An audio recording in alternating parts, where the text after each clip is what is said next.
শ্রমিকরা অধিকারের জন্য যে রক্ত দিয়েছিল, নিহত হয়েছিল, ফাঁসিতে ঝুলেছিল, 8 ঘন্টা কর্মঘণ্টা, ন্যায্য মজুরি, তাদের বৈষম্যহীনতার জন্য তাদের যে আন্দোলন, কিন্তু সেই দিনকে আমরা সারা দুনিয়া আজকে স্মরণ করি।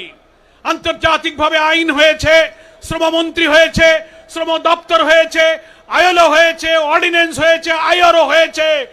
আমাদের বাংলাদেশের শ্রমিকদের, দুনিয়ার শ্রমিকদের, মজলুম শ্রমিকদের মুক্তি কিন্তু আজও আসে নাই। কিন্তু আমরা ভুলে গেছি মানুষের তৈরি কোনো শ্রমনীতি নিপীড়িত, দুঃখী, ক্ষুধার্ত শ্রমিকের মুক্তি দিতে পারে না।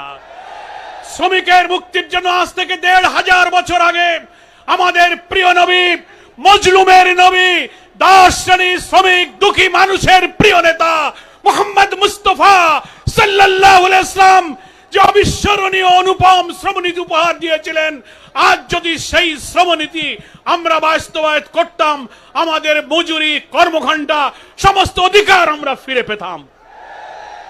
প্রিয় নবী বিদায় হজের ভাষণে, কাবার চত্বরের ঐতিহাসিক ভাষণে যে সমস্ত অধিকারের কথা তিনি দুনিয়ার মজলুমের জন্য উপহার দিয়ে গেছেন, পবিত্র হাদিস গ্রন্থে সেগুলো বিস্তারিত বলা হয়েছে। আল্লাহ রাসূল সাল্লাল্লাহু আলাইহি ওয়াসাল্লাম বলেছেন, শ্রমিকের অধিকারের জন্য তার কাজ শেষ হবার সাথে, ঘাম শুকাবার সাথে সাথে তার মজুরি প্রদান করো। মজুরির পরিমাণ নির্ধারণের জন্য আজকে আমরা 10,000, 20,000, 25,000 টাকার পে স্কেলের কথা বলি, ন্যূনতম মজুরি।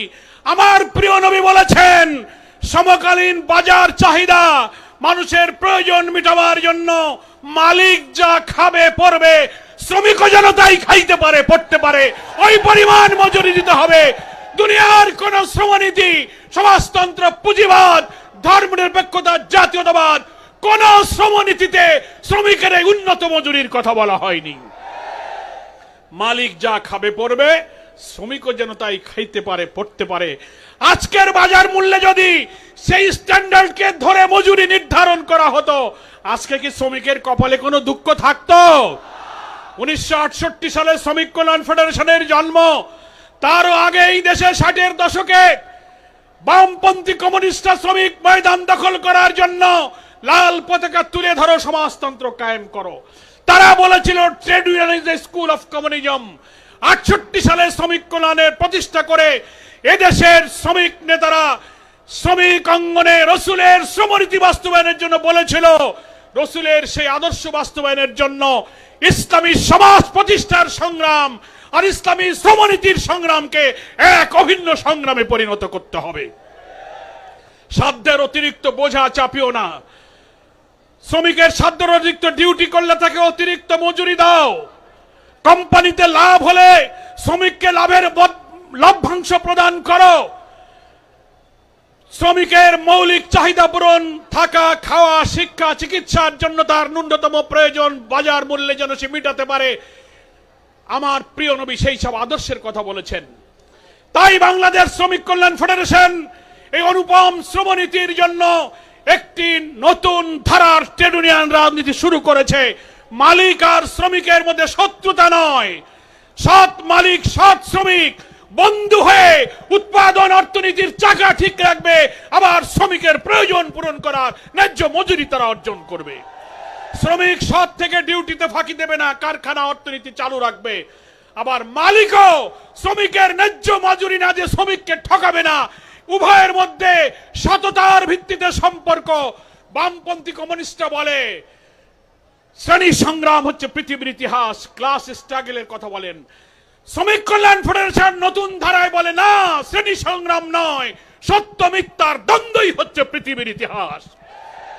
তাই আসুন, বাংলাদেশের কল কারখানা, প্রত্যেকটি ট্রেডে পেশায় আজ শ্রমিক কল্যাণ, 1000-এর উপরে নতুন ট্রেড ইউনিয়ন তৈরি হয়েছে।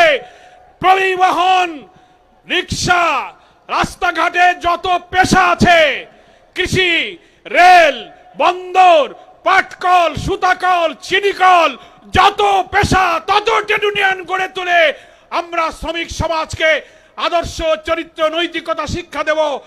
আর ইসলামী সমাজ কল্যাণ রাষ্ট্র প্রতিষ্ঠার মধ্য দিয়ে ইসলামী শ্রমনীতির সংগ্রামকে এগিয়ে যাব।